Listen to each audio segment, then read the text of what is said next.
Hello friends, welcome back to my channel. నా ఛానల్కి please subscribe అవ్వండి అండ్ పక్కనే ఉన్న బెల్ ఐకాన్ నొక్కితే మీకు ఇమ్మీడియట్గా నేను పెట్టిన వెంటనే మీకు నోటిఫికేషన్స్ వచ్చేస్తాయండి.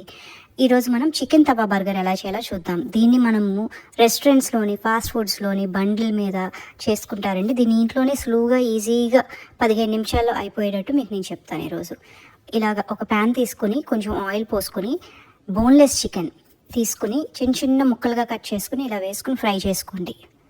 ఈ చిన్న చిన్న ముక్కలుగా కట్ చేసుకుంటే ఏంటంటే మనకు ఫాస్ట్గా అయిపోతుంది, బాగా తొందరగా వేగిపోతుంది. చికెన్ ఎక్కువ టైం పట్టదండి. నేను మీడియం టు హై ఫ్లేమ్లో పెట్టి వేయిస్తున్నాను. ఇది చూసారు కదండి. ఇలా వేగిన తర్వాత దీన్ని పక్కన ఒక బౌల్లో తీసేసుకుని పెట్టేసుకోండి.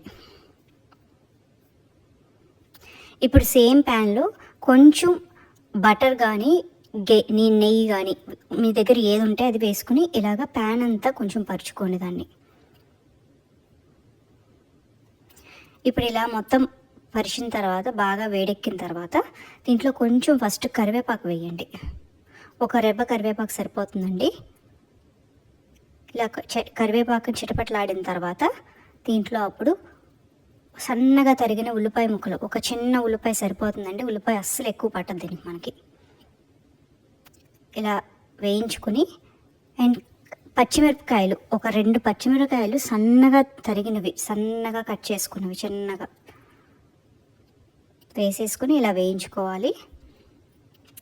ఇప్పుడు ఆనియన్ బాగా మగ్గిన తర్వాత, అంటే కలర్ మారుతుంది కదండి, లైట్గా బ్రౌనిష్గా అలా మారిన తర్వాత కొంచెం 2 టేబుల్ స్పూన్ల బెల్ పెప్పర్, క్యాప్సికమ్ కానీ, అదే క్యాప్సికమ్ అంటారు, బెల్ పెప్పర్ అంటారు, షిమ్లా మిర్చి అంటారు, అది కొంచెం ఒక 2 టేబుల్ స్పూన్స్ ఇలా వేసుకుని లైట్గా దోరగా వేయించుకోండి. ఎక్కువ అవ్వక్కర్లేదు, ఇది కొంచెం క్రంచీగా ఉంటేనే బాగుంటుంది. అండ్ దీంట్లో ఒక టమాటా, ఒక చిన్న టమాటా ముక్కలు చిన్నగా కట్ చేసుకుని ఇలా వేసుకుని వేయించుకోండి. ఇది మొత్తం రెసిపీ అంతా మీడియం ఫ్లేమ్ మీదే జరగాలండి. ఈ మొత్తం సాటింగ్ అంతా మొత్తం మీడియం ఫ్లేమ్ మీదే చేయాలి. ఇప్పుడు మసాలాలు, పసుపు కొంచెం, ఉప్పు తగినంత, కారం 1/2 టీ స్పూను, జీలకర్ర పౌడర్ 1/2 టీ స్పూను, ధనియాల పౌడర్ 1/2 టీ స్పూను ఇలా వేసుకున్న తర్వాత దీన్ని మసాలాలన్నీ బాగా ఈ టమాటాకు పట్టేటట్టు బాగా వేయించుకోండి. బాగా కలిపి ఈ మిశ్రమం అంతా బాగా నీట్గా మిక్స్ అవ్వాలన్నమాట.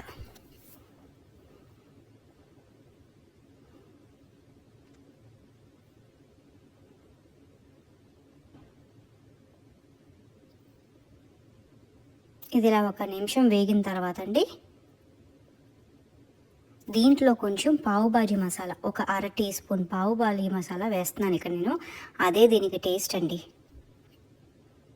మీ ఇష్టం అండి, అంటే 1/2 teaspoon to 1/2 teaspoon వేసుకోవచ్చు. మీకు ఎక్కువగా పావు బాజీ ఫ్లేవర్ నచ్చితే ఎక్కువ వేసుకోండి కొంచెం. అండ్ ఇప్పుడు దీంట్లో మనం పక్కనే వేయించుకున్న చికెన్ పెట్టుకున్నాం కదండి, అది దీంట్లో వేసేసి బాగా మిక్స్ చేసేసి ఒక 1 to 2 minutes దీన్ని బాగా వేగనివ్వండి.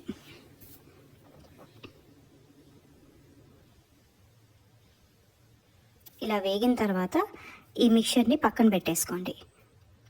ఇప్పుడు మనము తవా తీసుకోండి. తవా అంటే ఏమీ లేదండి, మనకి దోశల పెనం కానీ అట్ల పెనం కానీ ఉంటుంది కదండి, ఇలాగా దాన్ని ఇలా తీసుకుని దాని నిండా బటర్ ఇలాగ స్ప్రెడ్ చేసుకోవాలి ఫస్ట్.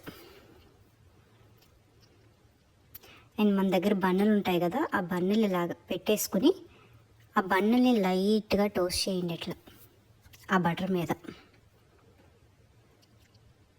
ఒకసారి టోస్ట్ అయిపోయిన తర్వాత తీసేసుకుని ఇప్పుడు దీంట్లో నేను కొంచెం షెజ్వాన్ సాస్, ఒక 2 టేబుల్ స్పూన్ల షెజ్వాన్ సాస్ అని మీకు దొరుకుతుందండి బయట స్టోర్స్లో, అది వేసుకుని and 1 teaspoon tomato ketchup అండి వేసుకుని దీన్ని వేగనివ్వండి. కొన్ని సెకండ్లు వేగితే చాలండి. ఇది నిమిషాలు పట్టదు. ఇది చాలా ఫాస్ట్గా అయిపోతుంది, చాలా ఫాస్ట్ ప్రాసెస్ కూడా. పొయ్యిని మీడియం టు హై ఫ్లేమ్లో పెట్టుకోండి. ఇది చూసారు కదండి.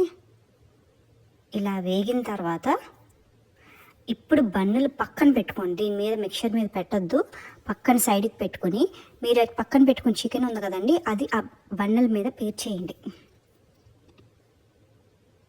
నేను ఇక్కడ ఒక బన్నకి అడుగు పీస్ తీసుకున్నానండి. ఇలా పేర్చేసి చికెన్ని పైన చీజ్ స్లైస్ వేసుకున్నాను నేను. చూసారు కదండి, ఇలా చీజ్ స్లైస్ వేసుకుని ఇప్పుడు పైన బన్ క్లోజ్ చేసేసేయండి. ఇప్పుడు ప్రాసెస్ ఒక్కసారి కేర్ఫుల్గా చెక్ చేయండి. ఇప్పుడు నేను ఆ మధ్యలో సెజ్వాన్ సాస్ మీద కొంచెం కొత్తిమీర జల్లి దాన్ని మిక్స్ చేస్తున్నాను.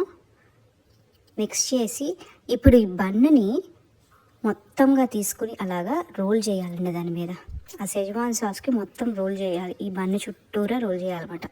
ఆ టేస్ట్ ఉంటుందండి. చూడండి ఎలా చేస్తున్నాను. మీకు విడిపోదండి, ఎందుకంటే మీరు ఆల్రెడీ చీజ్ వేసి గట్టిగా దాన్ని నొక్కారు కాబట్టి విడిపోదు. అలా నెమ్మదిగా 2 సైడ్లు పట్టుకుని ఆ సెజ్వాన్ సాస్ అంటుకునేటట్టు అలాగా తిప్పుకొని దీన్ని మళ్ళీ ప్యాన్ మీద పెట్టుకుని ఒక్కసారి ఫ్లిప్ చేసి అటు ఇటుగా ఫ్లిప్ చేసి బన్ బాగా అయ్యే వరకు ఉంచుకోండి. ఈ ప్రాసెస్ అంతా కూడా, ఈ తవా ప్యాన్ మీద ప్రాసెస్ అంతా కూడా ఫస్ట్ మీడియం ఫ్లేమ్లో పెట్టాలండి, medium to high flame Schezwan sauce కోసం. ఈ బన్ పెట్టిన దగ్గర నుంచి మాత్రం స్లో ఫ్లేమ్లో చేయండి అది, ఎందుకంటే మాడిపోకూడదు మనకి. చూసారు కదండి నేను ఎలా ఒత్తుతున్నానో దీన్ని, అటు ఇటు ఫ్లిప్ చేసుకుని. చూసారు కదండి ఒక సైడ్ అంతా చాలా బాగా అయింది, అసలు నోరు ఊరిపోతుంది చూస్తా అంటే. ఇంతేనండి, చాలా simple and easy process. Thank you for watching my video అండి. మీ ఫ్రెండ్స్ అండ్ ఫ్యామిలీకి షేర్ చేయండి. Please do subscribe.